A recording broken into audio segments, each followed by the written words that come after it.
കർണാടക ധർമ്മസ്ഥലയിലെ കൊലപാതക പരമ്പര വളരെ ഞെട്ടലോടെയാണ് പുറം ലോകമറിയുന്നത്. 100-ലധികം സ്ത്രീകളെ ബലാത്സംഗം ചെയ്തു കുഴിച്ചുമൂടിയതായാണ് പുറത്തുവരുന്ന റിപ്പോർട്ടുകൾ. കൊലപാതകത്തെക്കുറിച്ച് വെളിപ്പെടുത്തൽ നടത്തിയത് മുൻ ശുചീകരണ തൊഴിലാളിയാണ്. ബലാത്സംഗത്തിനിരയായ 100ഓളം പെൺകുട്ടികളുടെയും സ്ത്രീകളുടെയും മൃതദേഹങ്ങൾ വിവിധ ഭാഗങ്ങളിൽ കുഴിച്ചുമൂടിയെന്നായിരുന്നു ഈ ശുചീകരണ തൊഴിലാളിയുടെ വെളിപ്പെടുത്തൽ.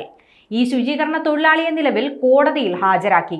ഉടൻ തന്നെ സംഭവത്തിൽ അന്വേഷണം നടത്തി റിപ്പോർട്ട് സമർപ്പിക്കാനാണ് കോടതി ഉത്തരവിട്ടിരിക്കുന്നത്.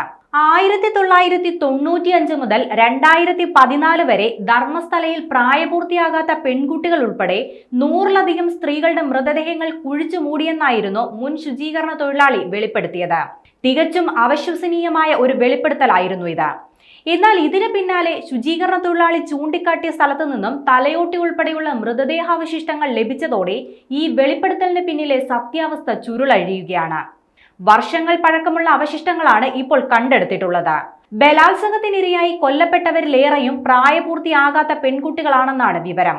ഇവരിൽ മലയാളികളായ പെൺകുട്ടികളും സ്ത്രീകളും ഉൾപ്പെട്ടിട്ടുണ്ടെന്ന ഞെട്ടിക്കുന്ന വിവരങ്ങളും പുറത്തുവരുന്നുണ്ട്.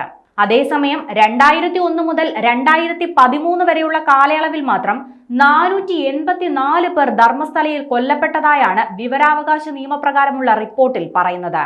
ഈ കേസുകളിലൊക്കെ അസ്വാഭാവിക മരണം, ആത്മഹത്യ, കാണാതാകൽ എന്നിങ്ങനെയാണ് FIR-ൽ പറയുന്നത്. എന്നാൽ ഈ കേസുകളിൽ ആരെയും ഇതുവരെ അറസ്റ്റ് ചെയ്തിട്ടില്ലെന്ന കാര്യവും ഏറെ ഞെട്ടലുണ്ടാക്കുന്നതാണ്. എന്തായാലും ധർമ്മസ്ഥലയിലെ ഈ കൊലപാതക പരമ്പര പുറത്തു വന്നതോടെ വലിയ വിവാദത്തിനാണ് തുടക്കമായിരിക്കുന്നത്. കൊല്ലപ്പെട്ട സ്ത്രീകളുടെ മൃതദേഹാവശിഷ്ടങ്ങൾ കണ്ടെത്തി അത് ബന്ധുക്കൾക്ക് വിട്ടു നൽകണമെന്നും ഇതിന് പിന്നിലെ ആളുകളെ കണ്ടെത്തി നിയമത്തിന് മുന്നിൽ കൊണ്ടുവരണമെന്നുമാണ് ആക്ഷൻ കൗൺസിൽ ആവശ്യപ്പെടുന്നത്. കേസുമായി ബന്ധപ്പെട്ട് ഇനിയും ഒരുപാട് വിവരങ്ങൾ പുറത്തു വരാനുണ്ട്.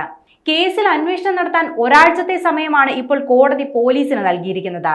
വരും ദിവസങ്ങളിൽ കൂടുതൽ തെളിവുകൾ പുറത്തു വരുമെന്നാണ് പ്രതീക്ഷിക്കുന്നത്.